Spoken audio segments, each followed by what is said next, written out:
अस्सलामु अलैकुम वरहमतुल्लाहि वबरकातुहू अऊज़ु बिल्लाहि मिनश शैतानिर रजीम बिस्मिल्लाहिर रहमानिर रहीम। आज मैं आपको बताऊंगा कि वेरिकोस वेन की ट्रीटमेंट कैसे की जा सकती है और ये वेरिकोस वेन क्या होती है, वेरिकोस वेन की बीमारी की काजेज़ क्या है, इसको ट्रीट कैसे किया जा सकता है, क्या इसका सर्जरी के बगैर भी कोई हल है।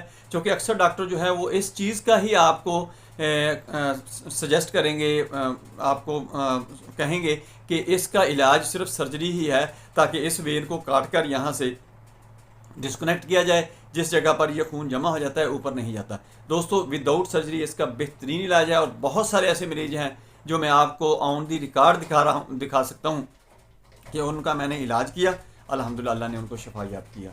दोस्तों, सबसे पहले तो ये है कि ये बीमारी कैसे होती है, सभी मैं आपको बताऊँगा, आपको बहुत ज़्यादा फ़ायदा होगा। पूरी वीडियो देखें, लोगों के अंदर शेयर भी करें ताकि जिनको ये वीडियो नहीं मिल रही उनको भी मिलना शुरू हो जाए। दोस्तों,